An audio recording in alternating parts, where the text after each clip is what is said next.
Hi guys, this is Pestily and welcome to another Escape from Tarkov video. In this video, I'm going to cover patch point 12.5, as well as there's a small little interview that I had with Nikita. I'm going to summarize some of the major points from that.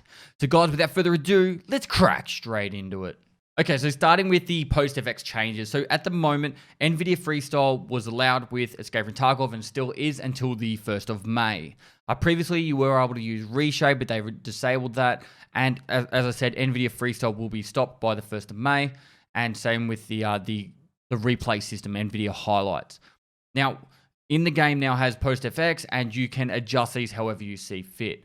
You may have seen a picture on Twitter of me putting two images side by side, showing what labs can look like if you put up all the settings and change around some of the stuff, and how much you can make those labs map look really bright compared to the dull, foggy kind of view that we normally have. If you are to put these settings on across all the maps though, you will kind of get this like bright white wash of just blurriness because it's just too much for the game. And it's really going to take a little while to figure out what the perfect settings are. There's a lot of people just chucking up screenshots here, there, and everywhere saying these are the best settings.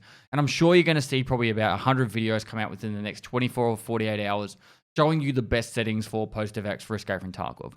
I'll let you guys go through all that by yourselves. I'm sure there's going to be another fucking 100 screenshots sent to me over the next couple of days anyway, but people's preferred settings. I've put mine on to very small settings for now and just going to slowly tilde them up until I find the perfect balance, because I think if you just crank all this stuff up really high, it's really just makes the game look like shit. In saying that, I do believe that this is a massive step in the right direction because it gives an even playing field no matter what graphics card you've got. You can just go into Escape from Tarkov and you'll be able to adjust your settings how you see fit, as well as there is the new colorblind features. So if you are colorblind in one of the three types of colorblinds, my education is not very good, you can adjust for that. So you can make the game look entirely purple pretty much. Now, I did spend a fair bit of time today testing the healing post-raid, and it was actually really, really good. I couldn't really find any flaws with it. I tried different things from getting shot in multiple limbs and then killed, got shot by different calibers and then killed. I got crowbarred in the leg, healed that limb, and then got blown up by a grenade, and it only showed the grenade damage because I was back on full health. I tried jumping off the rafters, running through wire, and then dying to a scav, and it showed all the damage in the right locations perfectly. It was actually really cool how it worked. On top of that, you can, once you finish investigating all those damages across your whole body, you can just press one button and it will heal you immediately. The longer you stay on that screen as well, you will actually see as your health goes back up from all your hideout perks, the price will drop in real time, which is actually really cool that it works so smooth across the entire system. It's actually flawless. I couldn't find any issues with it, which is quite nice to have from a Tarkov patch. Next up, I experienced, and we tested this one out. So if you are to AFK inside a lobby now, so that's the point where you get to look for your friends. If you have any, of course, unless you're a solo player like me, you are AFK there for 10 minutes, you will actually get booted from the lobby. Now, we did find a small bug with this, but Nikita knows about that, and they're going to get that one fixed. But it's going to put a lot less load on the lobby system, so there won't be as many people there, and you'll be able to hopefully invite your friends in a faster rate because you understand how slow it is sometimes at the moment. Or it'll also reduce the amount of people using it to advertise websites and also Twitch streams. So less load there. Hopefully it'll make it a bit faster system, and yeah, also a cool little addition. Next one I'll talk about is the sight. So they made a heap of adjustments to how scope sensitivity works.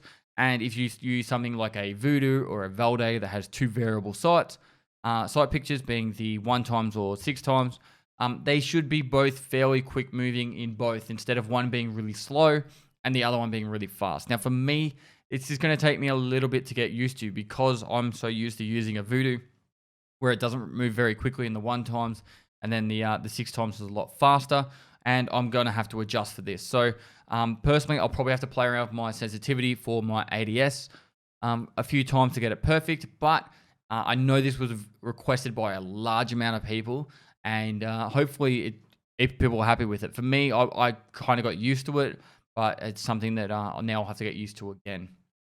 The next change that wasn't in the patch notes, but I believe was a deliberate change to the game, was with the thermal sight. So I tested the FLIR sight and the Reap IR, and both these sights now will have unlimited view distance. So I went onto the top of the dome on reserve, and I could see all the way into the field, all the scavs out there, where previously you could only see a certain distance with both the FLIR and the Reap.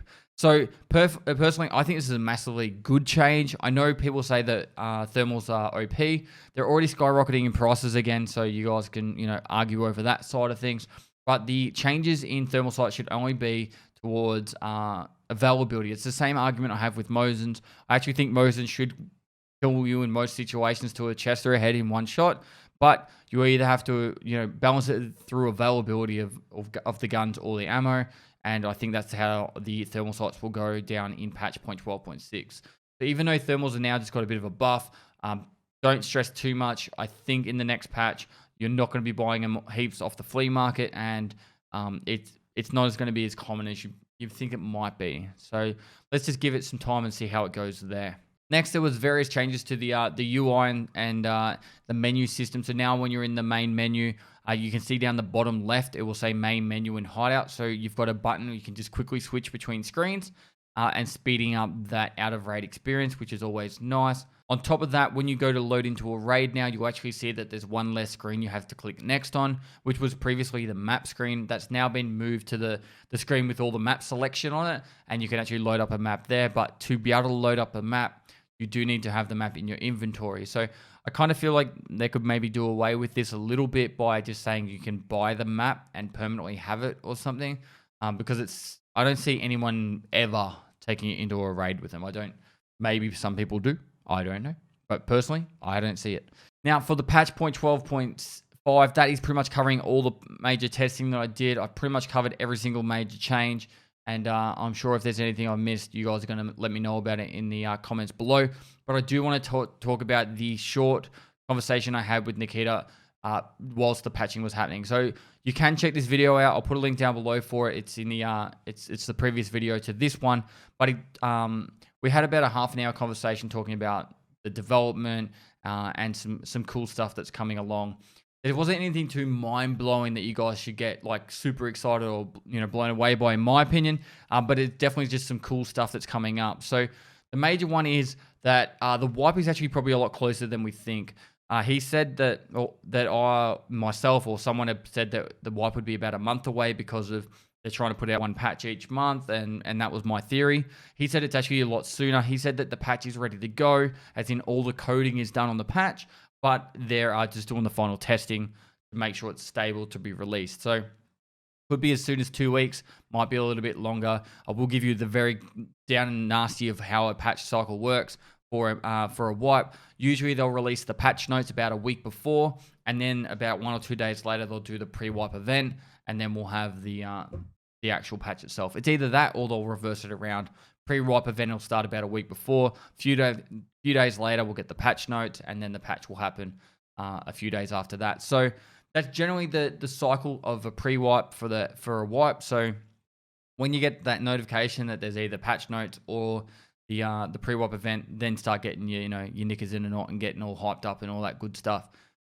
Some of the other changes that will be coming with the wipe in patch 0.12.6 that wasn't brought up during that major Tarkov TV live podcast was they're going to buff 9mm and 0.366 ammo.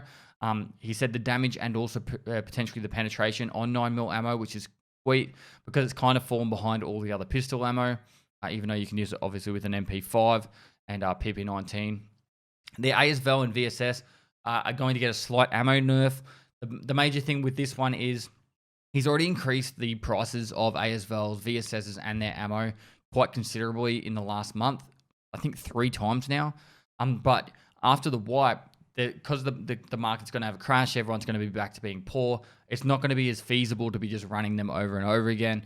So he doesn't want to overcorrect here and then have to do damage control on that one. He said the stash will be increased by probably 2 to 3 lines. So there's an extra 20 to 30 squares you'll have in your stash on all editions, standard all the way up to Edge of Darkness. And this has been something that's been pretty much since the very start of Escape from Tarkov. When I first bought Escape from Tarkov on standard, I think it was pretty much you had one set of screen. and now you can actually go down a fair bit. I think they've added 9 or 12 rows, and they're adding a couple more. So as more content gets added to the game, there's more desire to have more stuff in there. They add more rows. So just it's cool, little bonus, and let's just hope more come in the future. Theme audio definitely confirmed to be the first module will be in patch point 12.6. And due to the fact of the finding raid stuff, he's going to be adding a heap of crafting recipes to the hideout, which means anything you craft in the hideout will be counted as found in raid, which means you can craft and then chuck stuff up on the flea market. You could potentially buy, let's just say, I don't know, blue gunpowder off the flea market, and then use that blue gunpowder to, craft, insert ammo name, and then sell that ammo on the flea market, because that will now become found in raid ammo, anything you craft from your hideout. And so you can use these kind of things to actually still make a fair bit of money on the flea market. But he said in his vision of the game, the flea market at the moment is not where he wants to have it. So hopefully that pretty much covers every single thing from both the conversation. Feel free to watch the full conversation if you want. But that's the down and dirty for it. So guys, I'm going to wrap this one up here. Hopefully you guys enjoyed it. I'm really excited for testing out this patch over the next week. 1st of May, if you guys don't know, I'm doing a massive charity event for Starlight Children's Foundation. I've got a signed Kobe Bryant jersey to give away to one lucky winner. I've got a $2,000 mat and guitar, and 20 items from Logitech. I've got a heap of game keys. If you guys are interested, jump down to the Twitch stream. Go give me a follow over there. Be there on the 1st of May. You can enter for free, or you can get bonus entries for donating to charity. And it's going to be a massive event on the 1st of May. So would love to see as many people as they can get there. And if you just want to support it in general, you can like and retweet the tweets that I do on Twitter. A lot of crazy stuff going on in my channel at the moment. Everything's going really well, and I'm really trying to boost all my socials and that. So I love all the support you guys have been doing, and I don't probably thank you guys enough for it all. So, honestly, you guys are absolutely amazing, and thank you so much for giving me this opportunity to do what I do. I love doing it. So, wrap this one up. Thanks for watching another video. If you liked it, give it a thumbs up. Subscribe for future content. I do stream on Twitch every day of the week, so go down the link below. Give me a follow over there. If you have any Tarkov questions, feel free to hit me up in my live stream or down in the comments below. And lastly, I'll see you next time.